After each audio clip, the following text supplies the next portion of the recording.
Hi everyone, welcome to Life Science 1. I am Ms. Delaney Tucker and I will be your instructor this semester.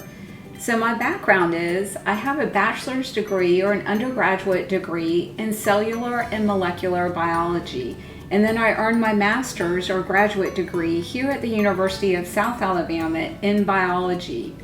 My passion is biology and education, so I'm super excited to get to know all of you and work with you this semester.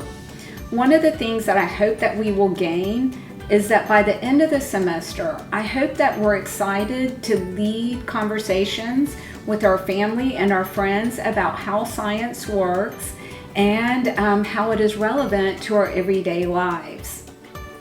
So I wanted to take just a couple of minutes to talk about my teaching philosophy because I think it's pertinent in terms of the way that this class is actually designed. So what I've realized over the years after reading through a lot of the research and thinking about the way that I learn is that there are different types of methods for us to learn. And in an effort to accommodate those different learning styles, I am going to employ 3 different digital tools this semester because what I know is that some of us learn by reading and writing, some of us are visual learners, for example, or maybe some of us are auditory learners. So trying to address those learning styles, and some of us are like me, we're kind of a combination of a couple different styles. So in an effort to really accommodate those different learning styles, I will use 3 different digital tools. I'm going to use USA Online, also known as Canvas, and I will use MindTap and Top Hat. So let's talk about each of those for just a couple of seconds. I've turned off my video so that I don't get in the way of our walkthrough of our Canvas site. I think the first place you start any course is with the syllabus. So let's go ahead and click on syllabus in the left-hand navigation bar. And what you'll see is the syllabus pops up, and I really hope that you will take a few minutes to read over the syllabus. I promise a lot of your questions are actually answered within the syllabus.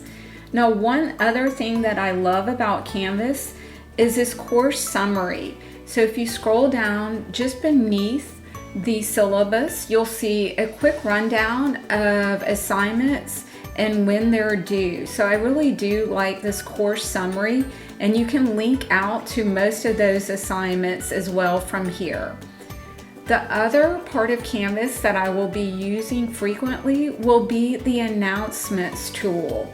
So the announcements that I generate are mass emails, and they'll be full of information that I think is important. So whatever you do, please do not turn off email and notifications of announcements in Canvas because you will likely miss important notifications if you do that. The next item that I think is really important to take a look at is modules. So let's click on modules for just a second. And you'll notice I am pretty detailed. I like for everything to be laid out and clearly visible in a module. So you can just kind of click through one item and then move on to the next one without too much trouble. And I always start each module with a summary of activities page. So you would want to click on that. And if I, for example, scoot up to chapter 1, what you'll notice is that the summary of activities pages will always include the links to your class videos and mini quizzes. So really important in every module to pay attention to those summary of activities pages that go with each chapter, because that's where the little mini quizzes are.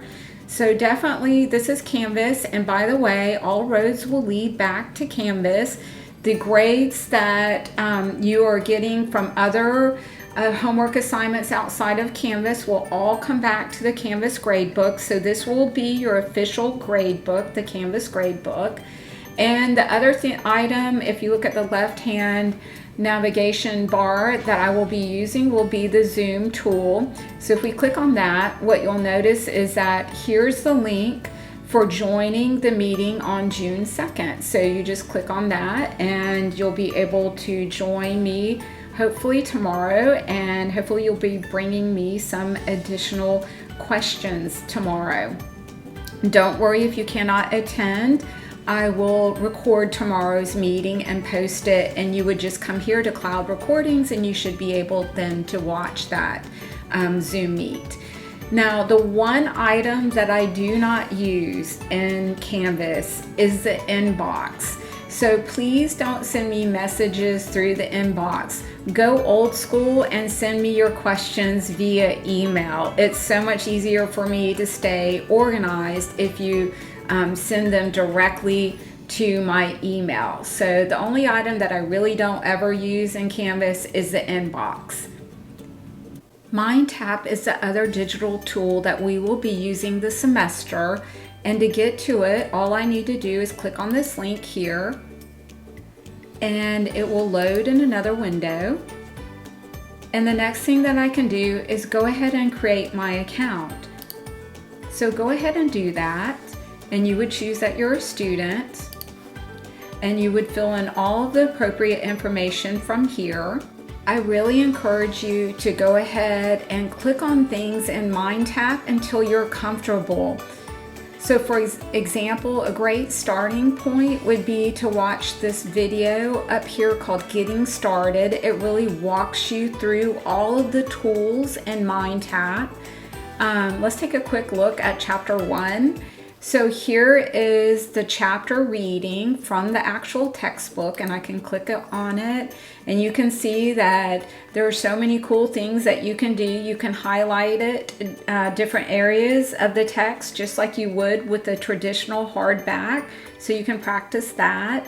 But go ahead and just click on things and check everything out in MindTap.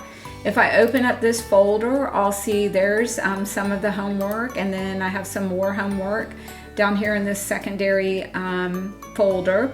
Don't worry, all of these links to these assignments are also on Canvas. So you will learn how to navigate the platform that in a way that works the best for you. So these are also links in Canvas. So you could just click through our Canvas modules and it would bring you right back to each of these assignments.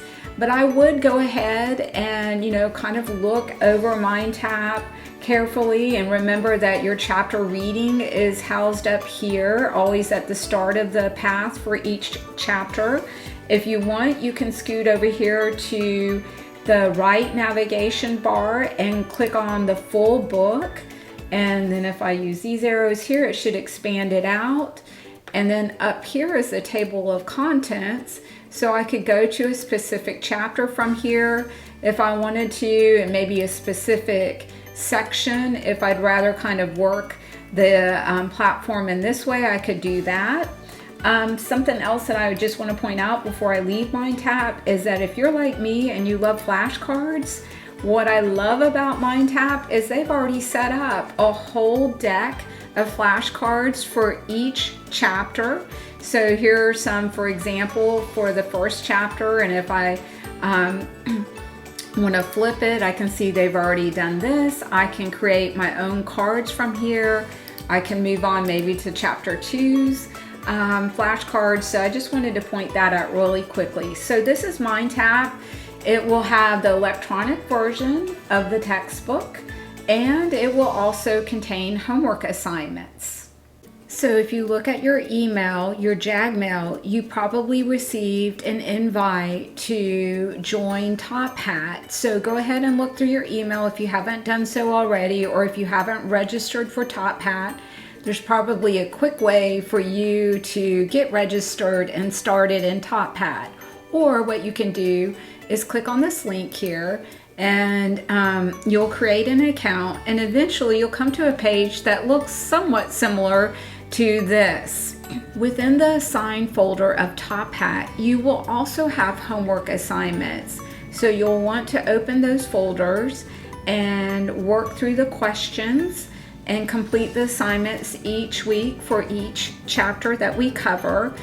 In addition, Top Hat will be where all of your tests will be placed. So we will be using Top Hat to work through our tests this semester. When you set up your MindTap account and when you set up your TopHat account, please use your JAGMail email. In fact, for all things Life Science 1 this semester, please remember to use your JAGMail email.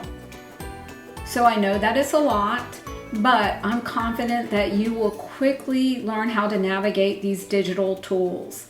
I'm pretty sure that if I were to take a look at your cell phones, that you have a lot of different apps on there that you successfully navigate each day. And if you can do that, I'm confident that you can learn these tools in a matter of a couple of days.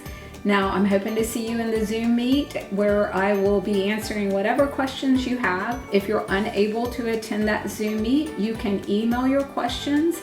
We can set up an alternate time to chat, or remember that I will also go ahead and record that meeting as well.